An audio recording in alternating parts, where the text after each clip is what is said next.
maporma at paninindigan talaga sa kanya. Ang mga sa lubong niya sa daan. Asan yung binabasa? Sandali nga.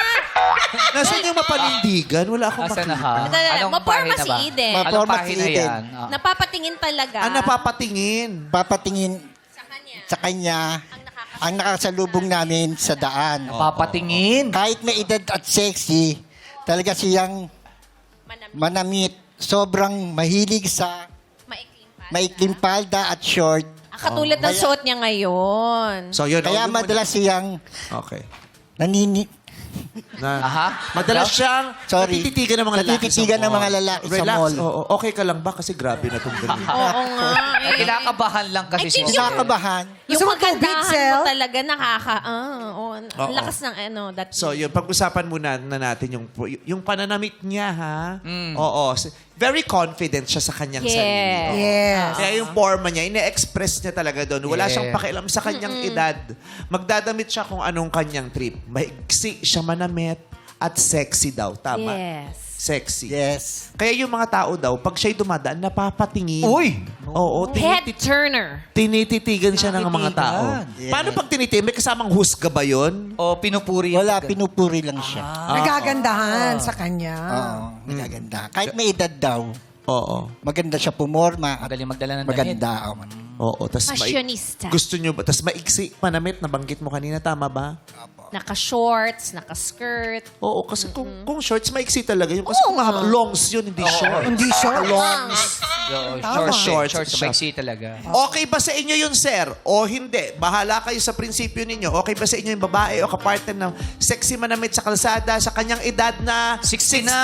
Maiksi. Kaya pinagtitingan na ng mga tao sa na kanyang nadadaanan. Akyat o baba? Ay, ako! Tiago! Mabilis bumaba si Sir Eddie. Dalawang umakyat na, bumaba yung isa. Pero tanungin muna natin yung dalawang umakyat. Tatay Alex, bakit po kayo napaakyat? Confident siya, tingin ko, kaya nang dalhin yung sarili niya. Yes, confident siya. At saka hindi naman siya humingi ng pera sa inyo kasi meron siyang sariling funds. Yes. Confident funds. Meron siya mga confident funds. Wala Ang siyang mahalaga, issue doon. siya ang gumagastos. Yes. Siya ang Hindi lang kumita, oo. siya ang gumastos. At least alam natin kung saan ginastos ang kanyang mga confident Oo, funds. sa skirt. Sa shorts. Short Pero and Tatay skirt. Alex, hindi ba kayo magseselos noon pag naglalakad kayong dalawa kung sakasakali, pinagtitinginan siya? Kung hindi naman, hindi naman bastos ang dating o bagay sa kanya. Ano po ba yung at kaya konsepto sa inyo ng bastos at hindi bastos? Yung nakahubad, bastos. Hanggat hindi nakahubad. Basta yung mananamit. Dapat naman magdamit. Yun naman sa Tama. kanya. Oo. Oh, thank you Hindi po. naman nakahubad, pero yung damit niya ano lang, Ano? gawa sa miswa. Ang bilis naman masyado. Or, katulad ni Vong na naka-see-through. True, butas-butas. Pero may damit, hindi pa bastos. Hindi. Oo, basta kayo sir may damit, okay lang. Okay sa Walang kanya. issue sa kanya. Yes. Si Sir John, kayo naman po, bakit kayo umakyat?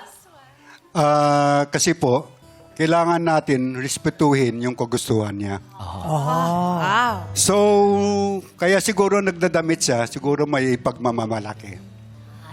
May pagmamalaki. Halimbawa, gusto niya, pares kayo ng damitan. Pag maiksi yung shorts niya, dapat mag-maiksing parang shorts po kayo. couple. Okay ho ba kayong ganun, Tatay Joe? Couple na. Mas Pwede mahaba yung brief mo kaysa sa shorts mo. Okay pa yun, sir. Kaya niyo siyang sabayan. Yes, of course. Ay, tanga, sweet Very flexible. Correct. Pero si Tatay Eddie ang Oh, bumaba. ang bilis niyong bumaba, Tatay Eddie. Bakit ho? Yes. Ayun. Sige po. Baka mabilookan siya pag nakita niya kasi Tubig, si ma'am na tubig, sexy ang damit. Tubig. Bilang isang mananampalataya, Okay. mahali yung mga ganun suot. Oh. Sorry na. Dati may tumatawag pa, diba? Yun lang, tapos na. Yung para po sa kanya yung suot daw eh. Oh, actually, ang pananaw talaga ng mga tao sa tungkol sa mga napakaraming bahay, malaking Dumarigato. ang epekto o malaki ang impluensya ng pananampalataya nila. Yes. Kung ano ang Ng naituro, relihiyon, oo. 'di ba? Ng relihiyon, ng kultura. Kung ano ang tama at mali. Correct, 'di ba? Or katanggap-tanggap. Correct. Kaya mas maganda na yung ginawa niya na dahil para sa kanya ay mahala 'yon.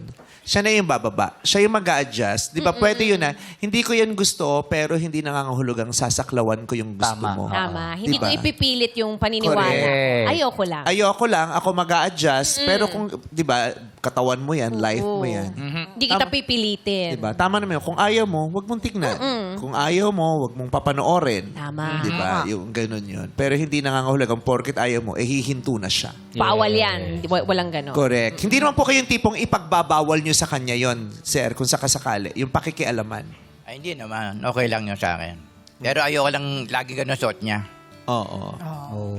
Okay. Hanggat maaari, wag palagi. Wag palagi. Ayun. So yun, mahalaga rin na ngayon palang nalalaman nila na kung anong klaseng tao yun. May taong